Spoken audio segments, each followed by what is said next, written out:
Hey everyone, it's Denise Brown from caringourway.com and welcome to Caregiver Support Live.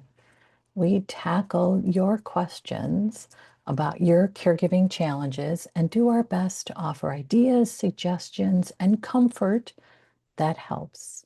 My co-host Jennifer is managing her own caregiving situation, so she's not joining me today. If you'd like, you can always join us live. We gather on the first Friday at noon Eastern Time. I had to double check the schedule. And you are welcome to register to join us live by visiting our community, which is caringourway.com. Let's talk about the questions. Here's our first one. And this is a question that I saw on an advice column. So here we go. Here's the question. We made the decision to place Mom in a nursing home with the agreement of other immediate family members who know her well. However, I have trouble knowing how to deal with those who say, "Oh, I could never do that to my mother." The letter writer continues, "My mom's happy, engaged with others, and even healthier as the nurses and weekly doctor visits monitor her far better than any of us could. I still feel defensive, although this is vastly better for her." Wow. So this speaks to the insensitive comments that we receive from others when it's none of their business. It's none of their business. It's none of their business. And yet we feel put on the spot, like we have to defend and explain. And I also think sometimes when someone says, "Oh my gosh, I could never do that to my mother," we sometimes think, "Oh my gosh, what did I do to my mother?" Sometimes others can change the story, even though they have no right to change the story. It's those comments that we hear that sometimes change the story that we're telling ourselves in our head. And I think it's most important that we keep a good story in our head, which then becomes the response we use when someone offers something incredibly insensitive like that. And in truth, the story is she was declining at home and she's doing much better in the facility. And I think that's the answer. When someone says, "I could never do that to my mom," I think it's absolutely to say she was declining at home. She's doing much better in the facility, and that's it. And when we are tired and feeling really the grind of caregiving, it can feel difficult to remember that's the response. So I think it's helpful to keep it in our head, write it out on a regular basis as a reminder so that it becomes almost like muscle memory. When someone says, "I can't believe you would do that. I would never do that to my mom." The muscle memory kicks in and we say, "She was declining at home. She's doing so much better in a facility." And we can also start adding to the story, which can be, "And I'm so grateful we found this facility, and they take such great care of our mom. And I'm there every day to make sure that she has what she needs. And when I go at home at night, I sleep. Because I wasn't sleeping before because I was so worried at how unsafe she was in her own home." Our response can be as long as we want it to be. And I think it's so important to include, when we want to, the impact when our carrie is unsafe in their home. And the impact on us is significant. In essence, the story is we are all better. Our mom receives the care she needs and she's safe. And we're better because we don't worry 24/7 about her safety and well-being. It was the best decision for all of us. And I'm grateful that we found such a great facility. You can even say, I'm grateful that we have such a great facility within our community.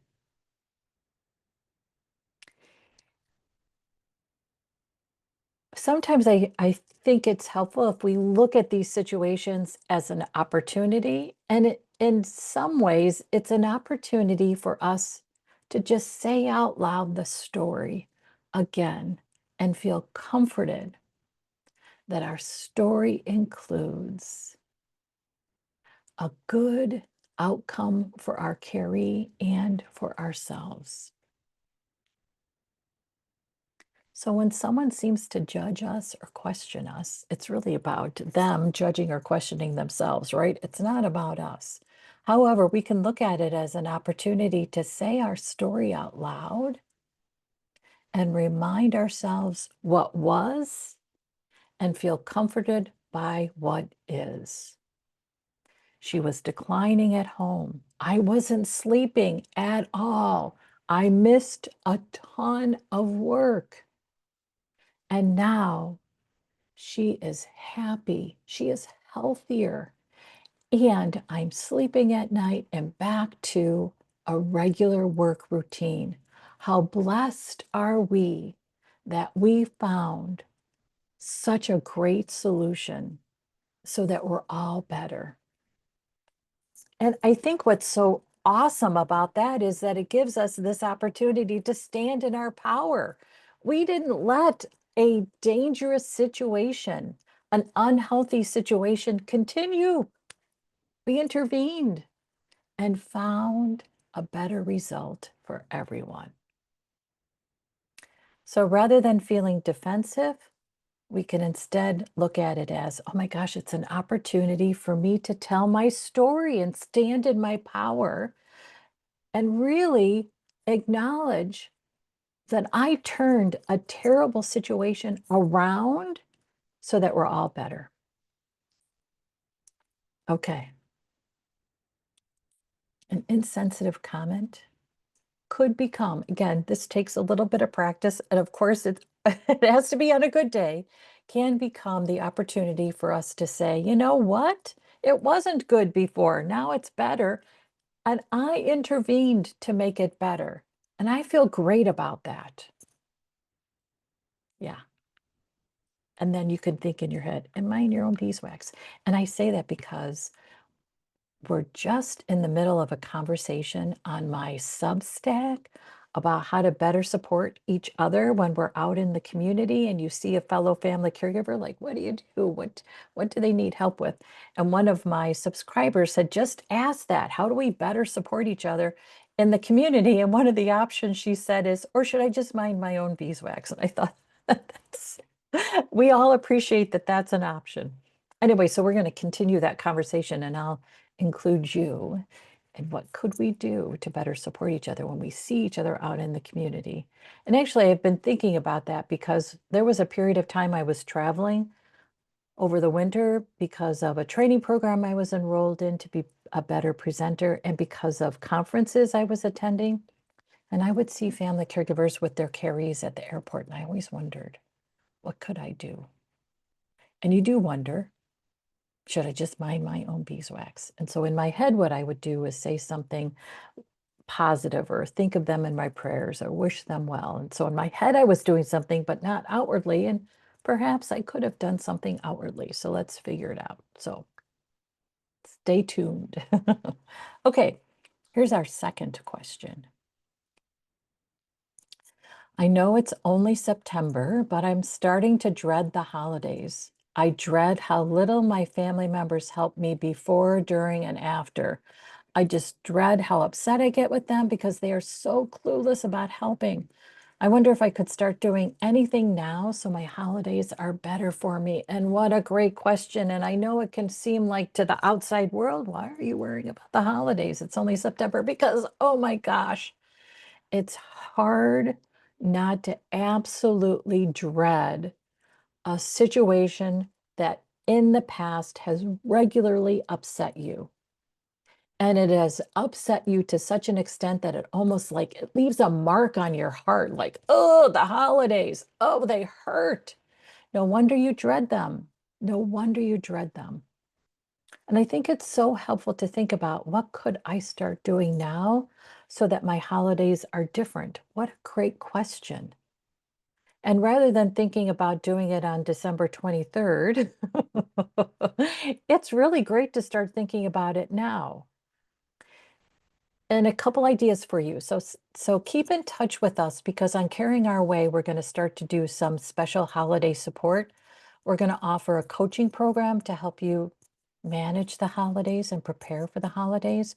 And we're going to also offer a dementia specific support program for you.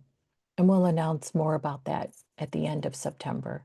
We also have a holiday survival guide that will be available for you in early October. So we're already thinking with you, what can we do to plan and prepare so the holidays aren't so difficult? In truth, you deserve a good holiday too. You deserve a holiday season that includes joy. I get the dread. I would do my best to ask my siblings for help, but they were clueless. And sometimes they just would say, I'm not helping over the holidays.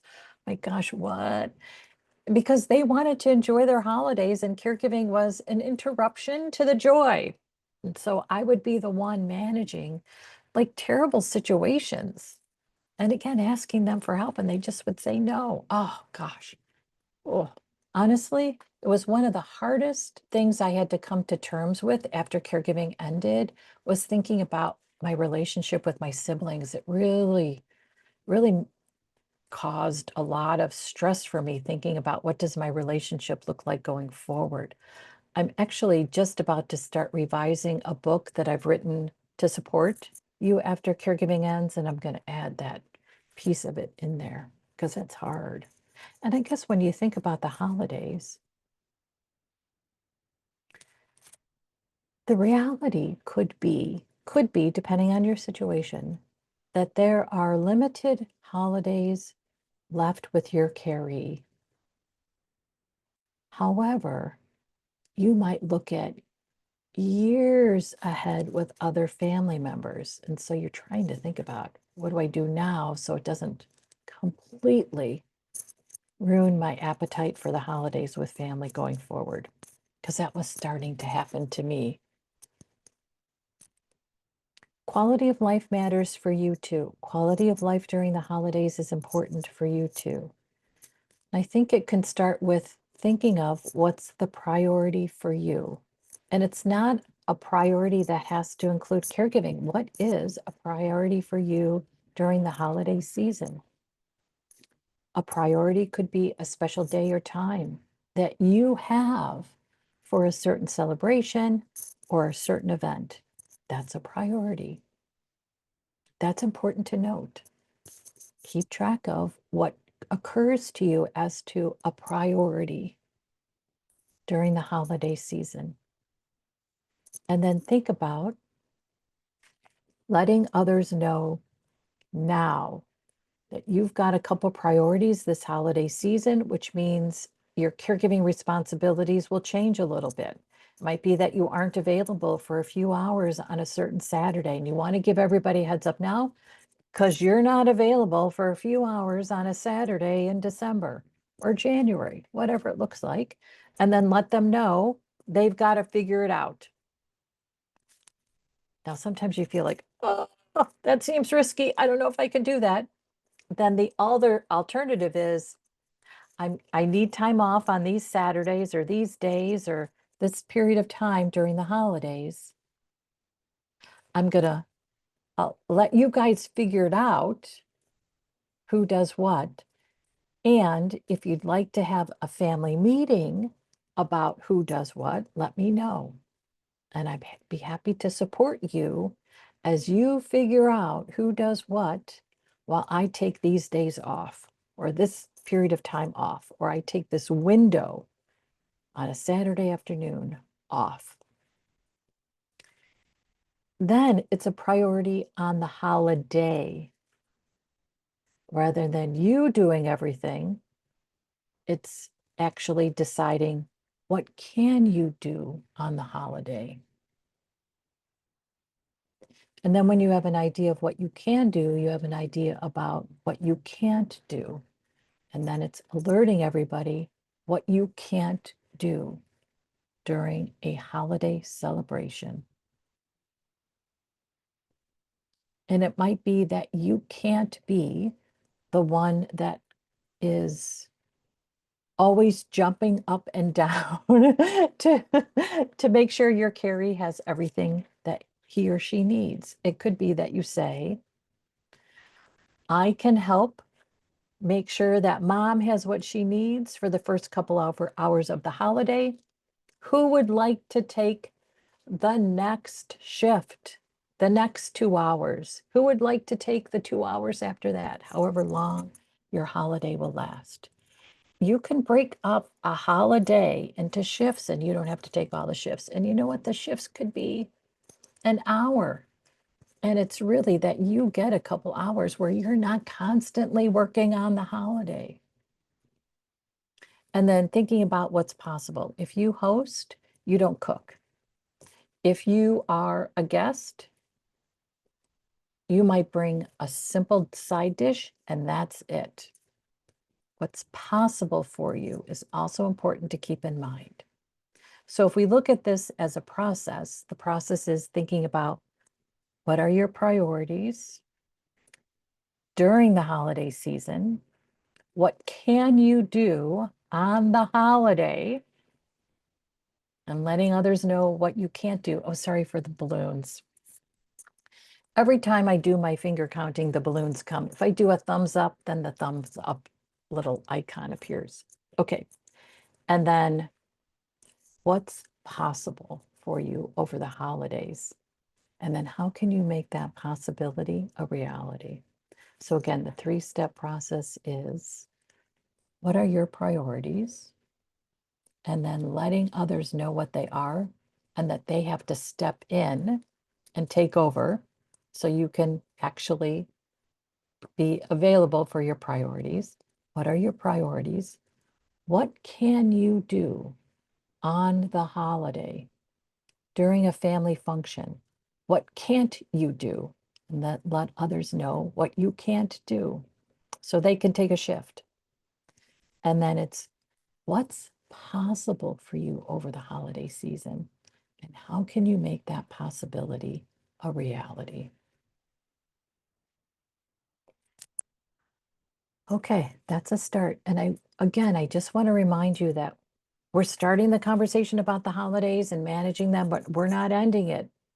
We're starting it. And there's other programs and support that we're going to offer through Caring Our Way because we know how hard the holidays can be.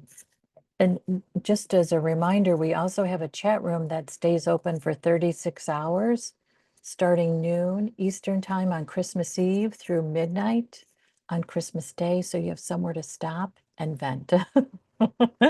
So when you're gritting your teeth and thinking, who can I tell what just happened that made me so mad? You can stop in the chat room and just type it out. We'll hear you, we'll support you, we'll help you release a little stress so you can go back to whatever family function you're at. Okay, so those are the 2 questions for today. Just a reminder, you can send us questions and we'd be happy to work through and work out the challenge with you. And you can send questions to questions@caringourway.com. And again, we go live on the first Friday at noon Eastern time, and you're welcome to join us. And then if you have a question or a challenge that you think of while we're live, you can let us know and we'll work to help you. Thanks so much for watching. Thanks so much for all you do. And we'll see you next month at Caregiver Support Live. And be sure to stop by caringourway.com and let us know how you're doing because we do really want to know. I'm Denise Brown. Thanks for being here. Bye-bye.